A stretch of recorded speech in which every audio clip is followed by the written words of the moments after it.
Hey guys, it's Smithy here, and today I wanted to talk about the Call of Duty Championships that are going to take place in just over a week's time.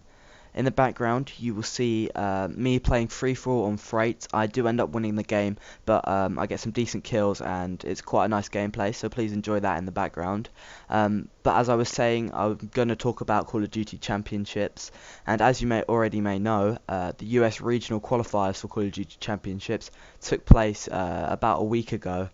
It was for the Americans, and the Europeans actually had theirs a week before. So the teams that qualified from America, because these are the teams you'll expect to win it, was actually the team that came first was Strictly Business. So this is an order of how they came or how they qualified. So in first place was Strictly Business, in second place was Complexity, in third place was Team Caliber. In fourth place was FaZe, in fifth place was Team Envious, sixth place was Rise, seventh place was Optic Gaming, and eighth place was Xfinity Gaming. So the only real shock there is Rise. I didn't expect Rise to qualify. I'd never heard of Rise before, but they played extremely well, and they kind of took the place of Curse LV, who had a good roster actually with the likes of Ricky and Parasite, but they didn't gel well at all, and they couldn't turn up on the day, and they didn't actually manage to qualify. So I'm going to give my prediction on the teams that I think are going to do well at Call of Duty Championships. At the US qualifiers, Strictly Business looked the best team. They 3-0'd Complexity once, and then they played them again in the final and beat them 8-2. Sensor, Saints, and Dido were just unstoppable in that in the tournament, and Dido actually picked up a 5-piece on Freight Blitz against Complexity in the game that Aches went 9-29, which is just unheard of for a professional gamer, let alone a Complexity player who are supposedly the best team and have been dominating Call of Duty for a couple of years now. So moving on to Complexity, they had an up and down tournament. They started off well, 3-0ing final boss, and then they got completely wiped out by Strictly Business, as I said, and dropped into the losers tier. I think they must have played Xfinity, and no, they can't have played Xfinity in the losers. I don't know who Complexity actually played in the losers bracket, but I know they did advance to play Optic and actually beat them 3-1. So that was a good win for Complexity, and Optic Gaming didn't deserve to win that at all. Complexity did just annihilate them. But having said that, there was nothing to play for in that game, and moving on to TK now, they actually hopped in at a close third place, losing to Complexity in one of the semi-finals, I think. No, what am I talking about? They didn't lose to Complexity, they lost to SB 3-2, which was a very good game actually, because I think it was extremely tight in every single game. So there wasn't much to say about TK. They played how people thought they would play. They hadn't been scrimming too well, I wouldn't have said, in what I'd seen of them. But LAN is a completely different ball game, and they did seem to turn up and play well, I guess, just well. They didn't play like Strictly Business. They couldn't overturn Strictly Business because they were just a team on form. Moving on to FaZe, who a lot of people expected not to qualify because of their roster. A lot of people dislike FaZe because of their rivalry of Optic that's kind of been there and it's been there a lot of the time, but not all of the time, considering Optic probably have the upper hand over them now. So their roster consists of Replays, Classic, JCap, and Proofy. And I know that I'd only ever heard of JCap because of his stint at Optic Gaming, his very successful stint at Optic Gaming. I didn't see much of FaZe at the tournament, but he did seem to control, and him and Classic, I think, were their best players on the day. So Team Envious, who are a very underrated team and not necessarily talked about an awful lot, their roster consists of Rambo, Merc, Nameless, and Studdy. So Rambo and Merc are both former Optic players, and still continue to be very good players. Merck was an Optic legend in many senses, winning a lot of tournaments with them, and he made the move to Team Envious, and they actually have a very good team. I mean, Nameless Envy is a solid player. So same with Study. I don't know an awful lot about Study, but I know that Envious did play well and actually 3-1 to Optic, which wasn't expected. I don't think. I would have said that Optic would put up a better fight than that against a team like Envious.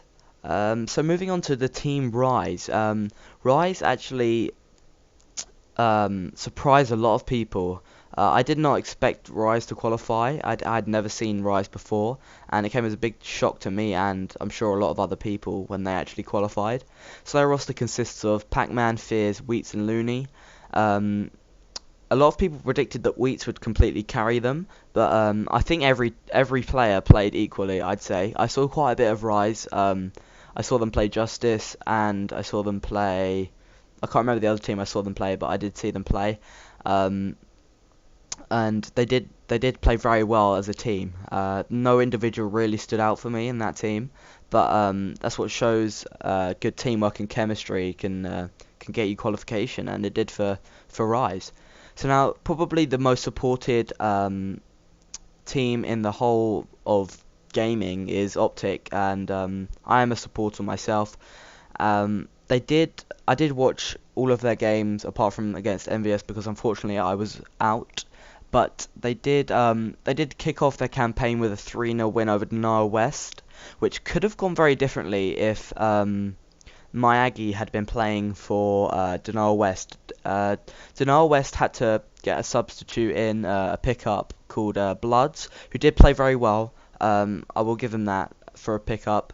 But Miyagi, I think, would have done better. But Miyagi wasn't eligible to play because he was only 17. He is only 17. And I think you have to be 18 to go to those the major competitions. So yeah, Optic Gaming came in they drew the first side of domination on Strike Zone 78 all, and managed to win the second side to take a 1-0 lead.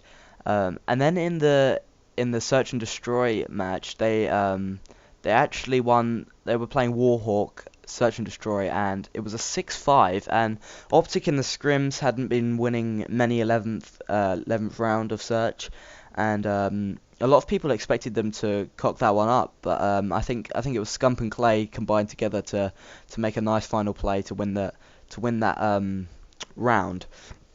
So then they played Freight Blitz, and they actually tied the first Blitz game and played it again, and Optic did win, and it was in the end a comfortable 3-0 victory. But I would say that it could have gone either way. I mean, every game it was extremely close. Like I say, if Denial West had Miyagi, there could have been an extreme upset there by Optic Gaming going out in the first round.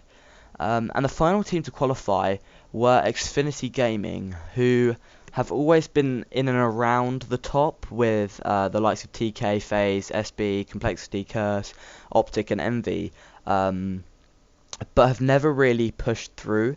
They have a team of Crowster, Sin, Muddog, and Doubt.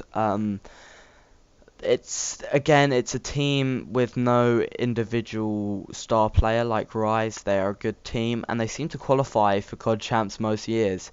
And they did very well on the day. They did win their 2 games that they needed to. So they were probably the quietest of the 8 qualifications that were the 8 qualifiers, should I say.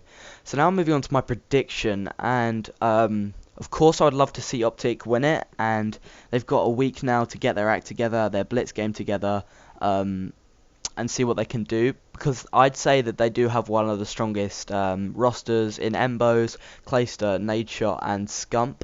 And before the tournament I would have said that Nadeshot is their weakest player by a long way, but he completely carried Optic at the regionals, and a lot of people on Twitter were saying, wow, I didn't realise how good this guy was. And the thing about Nadeshot is that he can either turn up or he can't, and fortunately for Optic, he turned up on the day. So yeah. Anyway, continuing with my prediction, obviously I'd love to see Optic win it, but I don't think that they can outstrength the likes of SB in complexity. I do think it will be between SB complexity and TK, and I'd have to say that SB, although they look the strongest in the qualifiers, I'm not sure if they can last the distance. And Complexity's sheer experience in their ranks, with the roster of Crim6, TP, Aches, and Karma, will be extremely hard to beat, I would say. So I'm actually going to go for a Complexity 1, a Strictly Business 2, and an Optic Gaming 3. That is my prediction. That is what I think will happen. Thank you for listening to this video. Please like, comment, and subscribe, and I'll see you in the next video.